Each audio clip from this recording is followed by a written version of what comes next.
Hello everyone, welcome to Crystal Commerce Classes, Learning that Influences You by Avneet Kaur.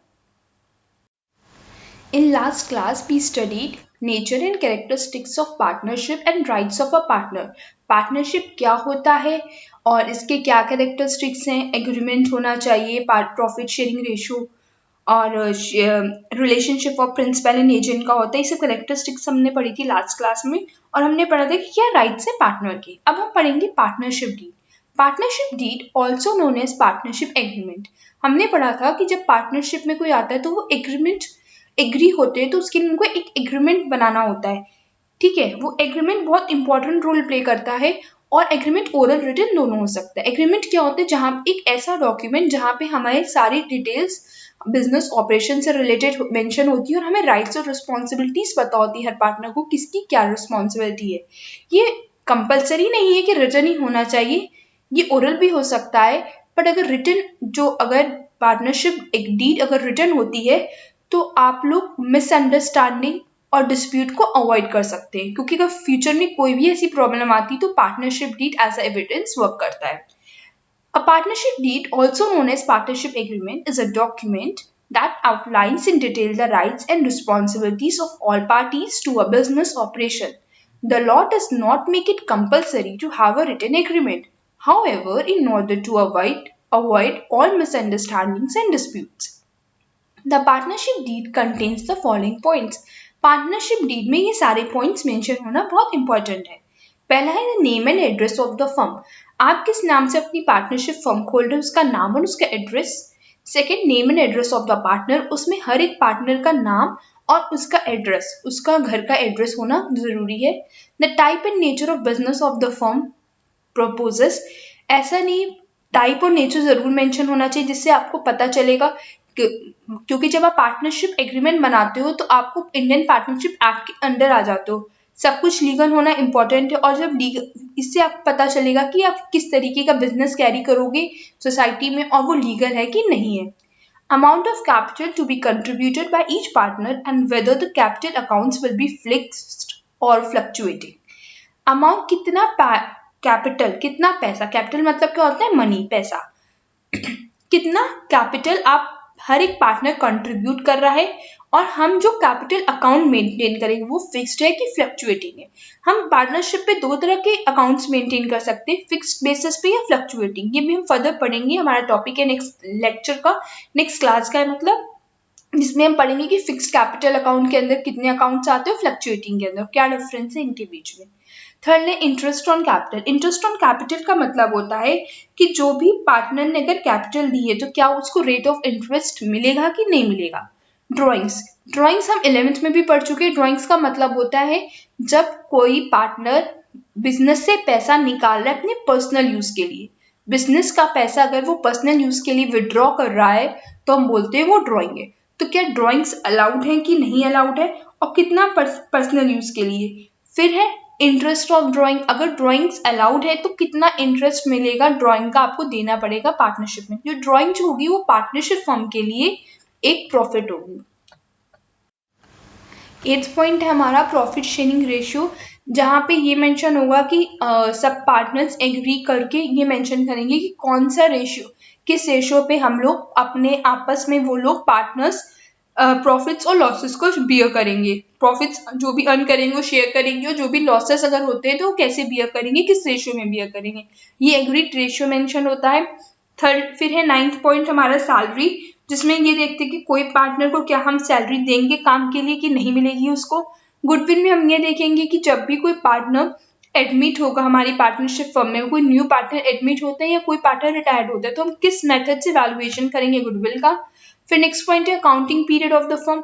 जो हमारा accounting period 1 साल का वो calendar basis पे होगा या अकाउंटिंग ईयर बेसिस पे होगा। अकाउंटिंग ईयर के बेसिस पे होगा तो मतलब 1 अप्रैल टू 31 मार्च हमारा पूरा 1 साल चलेगा पार्टनरशिप फर्म का, या फिर 1 जनवरी टू 31 दिसंबर। फिर नेक्स्ट पॉइंट है हमारा method of recording of the firms account. इसमें ये देखेंगे हम कि जो भी अकाउंट्स मेंटेन हो रहे हैं वो सेफ कस्टडी में है कि नहीं है। हम ये देखेंगे वो सेफली हो रहे हैं, उसका प्रॉपर जो भी डॉक्यूमेंट्स है वो सेफ है कि नहीं है, और जिस भी पर्सन के पास इसकी कस्टडी है वो प्रॉपर उसकी टेक केयर कर रहा है कि नहीं कर रहा है। फिर है ऑडिटिंग करना। हम ये देखेंगे कि जो बुक्स ऑफ फर्म है, फॉर्म्स ऑफ बुक्स है, उनको हम ऑडिट करेंगे कि नहीं करेंगे और क्या किसी ऑडिटर को हम अपॉइंट करेंगे। फिर नेक्स्ट पॉइंट है date of commencement of partnership. इसमें हम ये डिसाइड करेंगे कि किस डे से हमारी पार्टनरशिप एक्चुअल वर्क में आएगी, एक्शन में आएगी। ड्यूरेशन ऑफ पार्टनरशिप, हम कुछ टाइम पीरियड के लिए मतलब 5 ईयर, 6 ईयर, 10 ईयर्स, 15 ईयर्स के लिए पार्टनरशिप में आ रहे हैं, या ये अनलिमिटेड पीरियड के लिए है कि जिसे बिजनेस एंटिटी कंसेप्ट में होता है कि गोइंग कंसर्न में होता है कि बिजनेस कंटिन्यू होगा फॉर एवर के लिए, तो वो कंडीशन रहेगी कि हम कुछ एक टाइम ड्यूरेशन के लिए पार्टनरशिप में आ रहे हैं। फिर नेक्स्ट पॉइंट हमारा use of the decision of Garner versus मुरे, जिसमें हम ये देखते हैं कि जो भी डिसीजन हम लेंगे इंसॉल्वेंसी ऑफ पार्टनर के केस में, कल को फ्यूचर में कोई पार्टनर इंसॉल्वेंस हो जाता है तो क्या हम गार्नर वर्सेस मुरे के बेसिस में डिसीजन लेंगे कि नहीं लेंगे। फिर नेक्स्ट पॉइंट हमारा बैंक अकाउंट्स, जहाँ पे हम ये देखते हैं कि जो भी हम ट्रांजेक्शन्स करेंगे वो सब बैंक के थ्रू होंगे या फिर हम कैश बेसिस पे करेंगे। नेक्स्ट पॉइंट है सेटलमेंट ऑफ डिस्प्यूट्स, जिसमें हम देखेंगे कि अगर कल को कोई फ्यूचर में डिस्प्यूट्स होता है तो हम आर्बिट्रेटर अपॉइंट करेंगे या कि नहीं करेंगे। ये सब पॉइंट्स हम पार्टनरशिप डीड में मेंशन करते हैं। पार्टनरशिप डीड वो पार्टनरशिप एग्रीमेंट है जब हम मान लो ABC3 पार्टनर्स है, इन्होंने डिसाइड किया कि हम एक पार्टनरशिप फर्म खोलेंगे ABC नाम से, तो अब हमें बहुत सारे क्लॉजेस डालने थे, जैसे कि हमें पता होना चाहिए नेम और पार्टनर फर्म का नेम एंड लोकेशन क्या होगी, पार्टनर्स का नेम एंड एड्रेस दोनों मेंशन होना जरूरी है, प्रॉफिट शेयरिंग रेशियो, सैलरी देनी है कि नहीं देनी है, गुडविल का वैल्यूएशन फ्यूचर में कैसे करेंगे अगर कोई नया पार्टनर आ रहा है बिजनेस में, ड्यूरेशन क्या होगा पार्टनरशिप का, सेटलमेंट ऑफ डिस्प्यूट्स अगर फ्यूचर में होते हैं तो हम उस पर कैसे ट्रीट करेंगे। तो ये हर एक चीज जब रिटर्न में मेंशन होती है तो चीजें बहुत स्मूथली वर्क करती हैं, बहुत इजीली वर्क करती हैं और फ्रॉड्स के चांसेस, एरर के चांसेस बहुत कम हो जाते हैं। तो रिटन अगर पार्टनरशिप एग्रीमेंट होता है तो बहुत बेस्ट वे होता है अपनी पार्टनरशिप फर्म को रन करने का। नेक्स्ट टॉपिक है हमारा rules applicable in the absence of partnership deed. अभी हमने पढ़ा कि पार्टनरशिप जो होती है, एग्रीमेंट जो होता है वो ओरल एंड रिटन बोथ हो सकता है, मतलब कुछ भी ले सकते हैं, हम ओरल भी ले सकते हैं या फिर हम रिटन में। अगर हम रिटन लेते हैं वो तो ज़्यादा फ्रूटफुल होता है क्योंकि रिटन में आप डिस्प्यूट्स और एरर फ्रॉड से आप बचते हो। बट अगर कोई ओरल है जिसने नहीं रिटन एग्रीमेंट बनाया तो वो भी वैलिड तो है हमारे पार्टनरशिप एक्ट में, तो उनके लिए कुछ कंडीशन से, कुछ पॉइंट से जो रूल्स एप्लीकेबल होते हैं अगर वो ओरल के केस में या पार्टनरशिप डीड एब्सेंट है। पार्टनरशिप डीड तो तभी पॉसिबल है जब हम रिटन में एग्रीमेंट करेंगे, तो रिटन एग्रीमेंट ही नहीं, हमने ओरली ABC तीनों मतलब चाइल्डहुड फ्रेंड्स है मान लो A, B and C, और तीनों ने डिसाइड किया कि हम भैया पार्टनरशिप में आ रहे हैं और हम उन्होंने पैसा लगाया, अपना बिजनेस स्टार्ट किया, सब कर लिया। तो कल को अगर कोई अगर फ्यूचर में किसी भी तरीके का उनमें डिस्प्यूट्स होता है तो फिर ये रूल्स एप्लीकेबल होते हैं उनके लिए है जहाँ पे ओरल पार्टनरशिप है। तो पहला पॉइंट है हमारा प्रॉफिट शेयरिंग रेशियो। अगर पार्टनरशिप डीड साइलेंट है तो आपसे इस केस में जो भी प्रॉफिट होगा या जो भी लॉस होगा वो सब पार्टनर्स इक्वल शेयर करेंगे। और ये जो टॉपिक है rules applicable in the absence of partnership deed, इससे 101% क्वेश्चंस आपके एग्जाम में पूछे जाते हैं। तो ये बहुत इंपॉर्टेंट है, वेरी वेरी वेरी इंपॉर्टेंट है, इसको बहुत अच्छे से पढ़िए, समझिए, और बहुत इजी है, रटने की जरूरत नहीं, चीजों को जितना समझोगे उतना इजीली आप याद रख सकते हो, रिकॉल करोगे और बहुत अच्छे से अप्लाई भी करोगे जब अभी हम प्रैक्टिकल में आएंगे। तो पहला क्या था हमारा profit sharing ratio. Profits and losses are to be shared equally respective of their capital contribution. मतलब चाहे किसी ने 1 लाख रुपए बिजनेस में लगाया, क्या चाहे किसी ने 5000 लगाया हो या किसी पर्सन ने 2000 लगाया या 5 लाख लगाया हो, कितना भी कैपिटल किसी ने कितना भी कंट्रीब्यूट किया हो हमारे पार्टनरशिप में, पर प्रॉफिट्स या लॉसेस जो भी होंगे वो हम इक्वली ही शेयर करेंगे। सेकेंड पॉइंट है इंटरेस्ट ऑन कैपिटल। अगर किसी पार्टनर ने कैपिटल लगाया या किसी पार्टनर ने नहीं कैपिटल लगाया, उनके बीच में एग्रीड है कि कोई बात नहीं, जिसे हमने पढ़ा था फर्स्ट लेक्चर में, A, B and C 3 partners है और A जो है उसके अच्छा बिजनेस आइडिया है, B के पास कैपिटल इन्वेस्टमेंट के लिए कैपिटल बहुत है और C के पास स्किल्स हैं। तो अगर सिर्फ B पैसा लगा रहे हैं, A and C सिर्फ अपनी स्किल्स और माइंड यूज करके बिजनेस को, पार्टनरशिप को रन कर रहे हैं, तो कल को बी नहीं क्लेम कर सकता कि उसको इंटरेस्ट चाहिए। क्यों? क्योंकि एब्सेंस ऑफ पार्टनरशिप डीड है, हमने कोई रिटन एग्रीमेंट नहीं बनाया, हम ओरली आए थे पार्टनरशिप में। इंटरेस्ट ऑन ड्राइंग, कोई इंटरेस्ट ऑन ड्राइंग भी नहीं मिलेगी अगर पार्टनरशिप डीड एब्सेंस है तो। एब्सेंट ऑफ पार्टनरशिप डीड में ना कोई कैपिटल, ना कोई ड्राइंग इंटरेस्ट ऑन ड्राइंग, ना ही interest on capital. Salary to a partner ये भी नहीं मिलेगी। No partner is entitled to any salary और commission for taking part in the firm's business. किसी भी पार्टनर को ना कैपिटल मिलेगी, इंटरेस्ट ऑन कैपिटल, ना इंटरेस्ट ऑन ड्राइंग, ना ही सैलरी और कमीशन, कुछ भी नहीं मिलेगा। सिर्फ मिलेगा क्या? Interest on loan. A, B and C 3 partners हैं। अगर बी ने फ्यूचर में पार्टनरशिप फर्म को पैसों की जरूरत थी और उसने 1 लाख का लोन दिया है, तो वो एलिजिबल है कि उसको eight the rate of 6% per annum उसको इंटरेस्ट ऑन लोन मिले। इस चीज के लिए अदर पार्टनर्स डिनाई नहीं कर सकते और बी भी इसके 6% से ज्यादा डिमांड भी नहीं कर सकता। Interest at the rate of 6% per annum is to be allowed on a partner's loan to the firm. Such interest shall be paid even if there are losses to the firm. अगर firm losses beer करती है फिर भी उसको partner को loan देना, interest on loan देना ही पड़ेगा। मैं फिर से एक्सप्लेन कर रही हूँ उसको। अगर पार्टनरशिप डीड साइलेंट है यानी कि ओरल पार्टनरशिप है, तो जब पार्टनरशिप डीड मेंशन नहीं है, रिटर्न नहीं है, ओरल पार्टनरशिप में है, तब उसमें हमें जो भी प्रॉफिट शेयरिंग रेशियो मिलता है वो इक्वल होगा, चाहे आपने जितना भी कैपिटल लगाया हो, कम ज्यादा कैसा भी रेशियो हो कैपिटल का फर्क नहीं पड़ता। सिर्फ ये याद रखना है कि जो भी प्रॉफिट या लॉसेस होंगे वो क्या है, इक्वल डिस्ट्रीब्यूट होंगे। सेकेंड है interest on capital. Interest on capital भी किसी पार्टनर को अलाउड नहीं है। इंटरेस्ट ऑन ड्राइंग वो भी अलाउड नहीं है। सैलरी टू अ पार्टनर नहीं अलाउड है, ना ही सैलरी ना ही कमीशन, कुछ नहीं अलाउड है। सिर्फ और सिर्फ इंटरेस्ट ऑन लोन अलाउड है, वो भी उस पार्टनर को जिसने लोन दिया है फर्म को, और वो भी eight the rate of 6% per annum, ना उससे ज्यादा ना उससे कम। भले पार्टनरशिप में फर्म में आपको इस बार लॉस हुआ हो चाहे वो प्रॉफिट हुआ हो, आपको interest at the rate of 6% per annum partners loan to the firm, जो भी पार्टनर्स का लोन है उस फर्म में, उसको आपको देना ही पड़ेगा। फिर नेक्स्ट पॉइंट है admission of a new partner. अगर पार्टनरशिप एग्रीमेंट साइलेंट है, पार्टनरशिप डीड नहीं है, तो उस केस में हम किसी भी पार्टनर को सबकी एग्रीमेंट एग्रीड उसको सभी पार्टनर्स के कंसेंट के बिना नहीं ला सकते, नहीं एडमिट कर सकते। अगर ए बी सी पार्टनर है और ए और बी एग्रीड है कि डी हमारा न्यू पार्टनर हो सकता है, अगर सी एग्री नहीं करता है तो वो D as a partner firm में एडमिट नहीं हो सकता। मैं फिर से रिपीट कर रही हूँ, ए बी एंड सी इन जिन्होंने पार्टनरशिप फर्म स्टार्ट की थी, अब क्या है कि डी उनका एक न्यू पार्टनर बनना चाहता है उनकी फर्म का।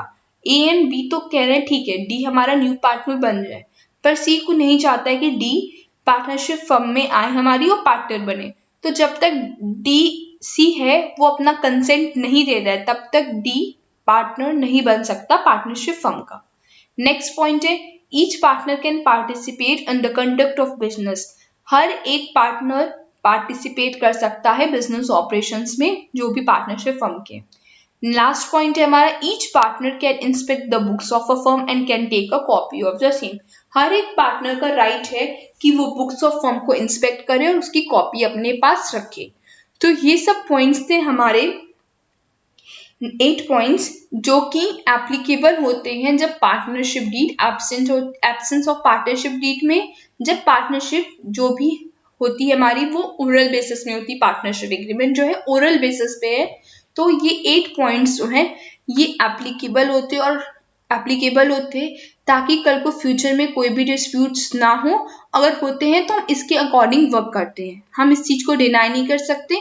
और सिंपल तरीका है याद रखने का कि अगर पार्टनरशिप डीड एब्सेंट है तो सिर्फ एक चीज अलाउड है पार्टनर को अगर किसी पार्टनर ने लोन दिया है तो उसको इंटरेस्ट अलाउड होगा, वो भी कितना 6% पर एनम। ये वेरी वेरी इंपॉर्टेंट टॉपिक है आपका, जिसको अच्छे से समझिए। कोई भी प्रॉब्लम है, कोई वर्ड नहीं क्लियर है, कंसेप्ट नहीं समझ आया तो प्लीज कमेंट बॉक्स में कमेंट जरूर कीजिए। Today's last topic, recording of partnership transaction. अब पार्टनरशिप ट्रांजेक्शन्स को हम रिकॉर्ड कैसे करते हैं? Transactions of the partnership firm are recorded according to the principles of double entry system. ये तो हम क्लास 11th में भी पढ़ चुके हैं कि अकाउंटिंग जो है डबल एंट्री सिस्टम भी होती है, डेबिट क्रेडिट.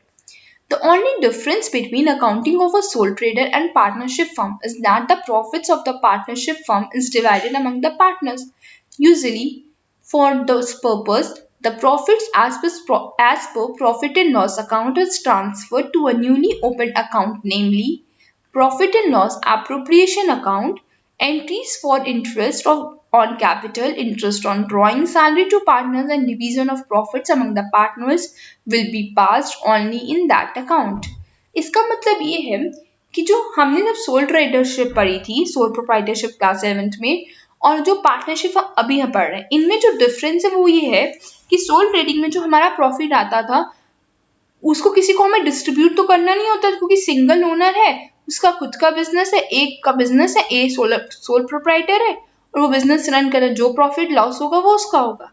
पर पार्टनरशिप में जब ए बी सी तीन लोग मिलकर एक पार्टनरशिप फर्म चला रहे तो वो जो भी प्रॉफिट होगा वो तीनों को मिलना तो चाहिए. एग्रीड रेशियो में कोई रेशियो मेंशन नहीं है तो हम इक्वल लेंगे. तो इस चीज के लिए हम क्या करते हैं, एक नया अकाउंट प्रिपेयर होता है हमारे लिए जिसे हम बोलते हैं profit and loss appropriation account, जहाँ पे जो प्रॉफिट हमने अर्न किया उसको हम डिस्ट्रीब्यूट करते हैं. कैसे डिस्ट्रीब्यूट करते हैं, उसके लिए हम इंटरेस्ट ऑन कैपिटल देते हैं. अगर हमारी पार्टनरशिप डीड में मेंशन है, इंटरेस्ट ऑन ड्राइंग मिलती है partners, interest on drawing partners देते हैं जो कि प्रॉफिट होता है फर्म के लिए. ठीक है. Salary to partners, division of profits among the partners. हमने यहाँ पे एक अकाउंट बनाया, मैंने profit and loss appropriation account बना हुआ है. यहाँ पे हम देख रहे हैं डेबिट साइड में सैलरी. फर्म जो है पार्टनरशिप फर्म, एबीसी फर्म अगर अपने पार्टनर्स को सैलरी दे रही है तो वो उसका क्या है, लॉस है, डेबिट साइड आएगा. कमीशन दे रही है तो भी लॉस है. इंटरेस्ट देना पड़ रहा है फर्म को तो भी एज अ पार्टनरशिप फर्म के लिए तो लॉस ही है ना, उसको पेमेंट करनी पड़ी पार्टनर्स को. रिजर्व से कुछ अगर उससे पेमेंट जा रही है तो भी. फिर हमने क्रेडिट साइड देखेंगे, प्रॉफिट एंड लॉस अकाउंट, जो भी हमारा नेट प्रॉफिट आया है प्रॉफिट एंड लॉस अकाउंट में वो हमने यहाँ पे मेंशन किया. फिर है इंटरेस्ट ऑन ड्राइंग. जो ड्राइंग है, ड्राइंग क्या होती है, ड्राइंग वो अमाउंट होता है जो विड्रॉ करता है पार्टनर पर्सनल यूज के लिए, तो उसके लिए उसको क्या होता है, फर्म को इंटरेस्ट पे करना है. तो क्या है, इंटरेस्ट ऑन ड्राइंग हमारे फर्म के लिए प्रॉफिट है तो ये क्रेडिट साइड आएगी. हम जब इनका बैलेंस करेंगे प्रॉफिट आएगा तो वो डेबिट साइड आ रहा है हमारा, जो कि ट्रांसफर हो जाएगा हमारे पार्टनर्स के कैपिटल में से. अगर ए और बी दो पार्टनर्स हैं तो ए कैपिटल और बी कैपिटल. अब कैपिटल अकाउंट क्या होते हैं और फिक्स्ड और फ्लक्चुएटिंग कैपिटल मेथड में क्या डिफरेंस है, ये सब हम नेक्स्ट क्लास में पढ़ेंगे. आज के लिए हमें इतना जानना जरूरी था कि पार्टनरशिप डीड क्या होती है, पार्टनरशिप डीड अगर नहीं हो रहा है, एब्सेंस है, तो कौन से रूल्स एप्लीकेबल होंगे, और हम रिकॉर्डिंग कैसे करते हैं पार्टनरशिप ट्रांजैक्शन की. Profit and loss appropriation account क्या होता है और कैसे प्रिपेयर होता है. अब नेक्स्ट क्लास में हम पढ़ेंगे, प्रैक्टिकल स्टार्ट होगा हमारा, जिसमें हम पढ़ेंगे जनरल एंट्रीज क्या होती हैं profit and loss appropriation account की, और कुछ इलस्ट्रेशंस में एक दो सॉल्व करके दूंगी.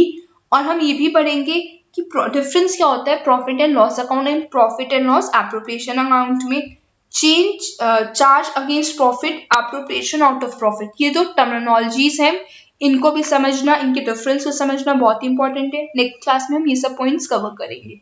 आई होप आज की क्लास आपको अच्छी लगी और आपको काफी कुछ समझ आया हो पार्टनरशिप से रिलेटेड. कोई भी डाउट है और इसको पढ़ के नेक्स्ट क्लास में आइएगा, क्योंकि कल नेक्स्ट क्लास से हमारा प्रैक्टिकल स्टार्ट होगा. तो जब तक आपको थ्योरी नहीं पता होगी, उसका बेसिक नहीं पता होगा, आप उतनी प्रॉब्लम फेस करेंगे. तो प्लीज जो भी मैं पढ़ा रही हूँ उसको रिवाइज कीजिए, और जो भी डाउट है आप प्लीज पूछिए, कमेंट बॉक्स में कमेंट जरूर कीजिए. Just a friendly reminder, every day is a chance to change your life. Think about it. Believe in yourself. And yes, don't forget to subscribe and share the channel. Give your feedback. कोई भी doubt है, कोई word नहीं समझ आया, कुछ भी तरीके की प्रॉब्लम आप फेस कर रहे हैं पढ़ाई से रिलेटेड, टॉपिक से रिलेटेड, प्लीज कमेंट बॉक्स में कमेंट जरूर कीजिए. And thank you.